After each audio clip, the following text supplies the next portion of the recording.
We know that the differences between a lighter skinned person and a darker skinned person, or even an Asian skinned person, the melanosomes tend to be different in distribution and their size. For example, in Caucasian and Asian skin, the melanosomes are smaller, they're clustered in groups, and they're housed, many of them, in a membrane, a common membrane.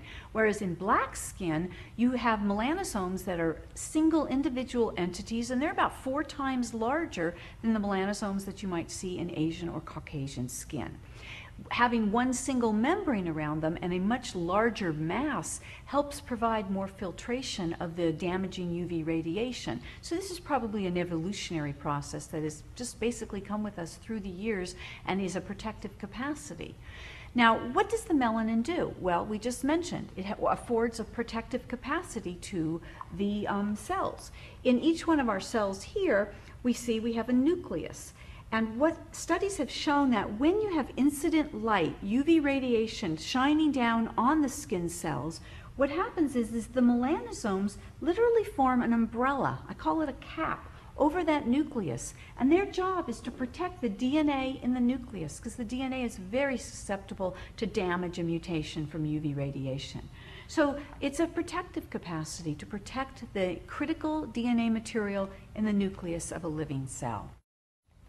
Now, let's talk a little bit about this whole process of pigmentation formation, because we need to understand this so we can understand how the ChromaWhite TRX system is going to address this.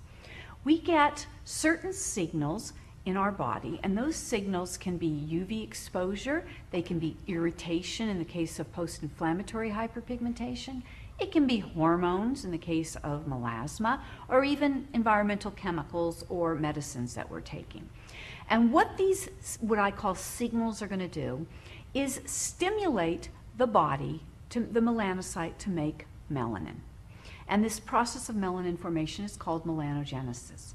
Now, if we look very closely at, like through the magnifying glass, at this process of melanogenesis, what happens is we see that an amino acid called tyrosine is changed and undergoes several chemical reactions to form melanin, which is the end product of many, many chemical reactions. And this initial step of taking tyrosine and converting it to L-DOPA, which is its immediate reaction that's going to occur, is mediated by an enzyme called tyrosinase. And then tyrosinase takes this L-DOPA and it converts it to dopaquinone. So that's the next step. These 2 steps that I'm talking about are referred to as step 1 and step 2 of melanogenesis. And really, up till now, those are the 2 steps that scientists have been focusing on in addressing pigmentation. We know that the tyrosine or tyrosinase enzyme requires in step 2 copper, and this is very important because we now have certain agents that can bind that copper and therefore turn the enzyme off at step 2. We know that once the melanin is made and packaged in melanosomes, it then has to be transferred or deposited into the keratinocyte. And we now know there are certain agents that can prevent this transfer. So we have a lot of different opportunities for controlling melanogenesis today than we did even 3 or 4 years ago. We also know that, as I said, melanogenesis is a multi-step process. We know that these different steps are oxidation steps. So wouldn't you guess, antioxidants will turn off and slow down and stop some of these subsequent steps beyond the tyrosinase enzyme. So we have many opportunities to address this. One of the things we need to address is, why is hyperpigmentation so difficult to treat and treat quickly? And I do want to just clarify this before we talk about the different products. If we look at our epidermis, and we know that our melanocyte is here and it's depositing melanosomes in the cells here, we also know that some of the melanosomes may have managed to creep their way down into the dermis here. Now, what happens with the epidermis? The epidermis is a constantly renewing part of our body. The cells are moving on up and out, and eventually they are sloughed off or desquamated off. When we treat pigmentation, we want to slow the formation of new pigmentation down here in the melanocyte. And that's fairly simple to do.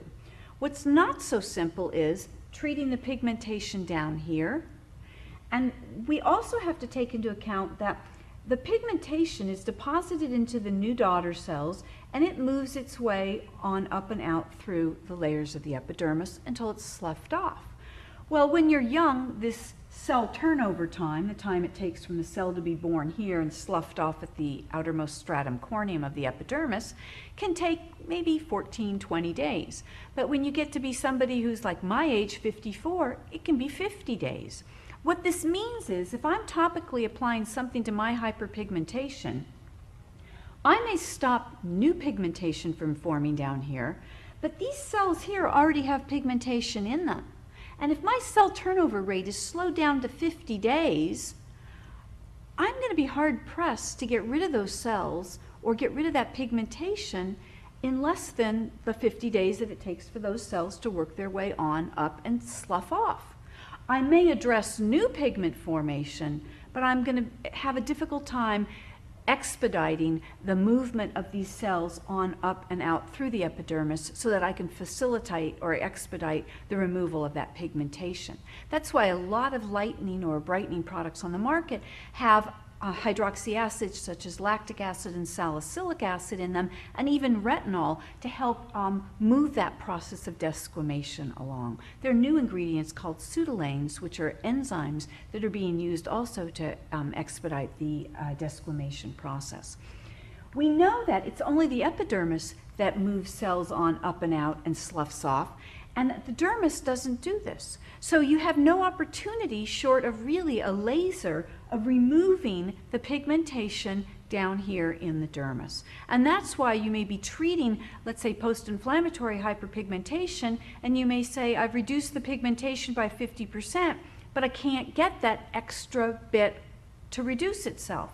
That's because it's probably down in the dermis, and we have no way of treating that topically, getting down in the dermis and bleaching it out. It just doesn't exist.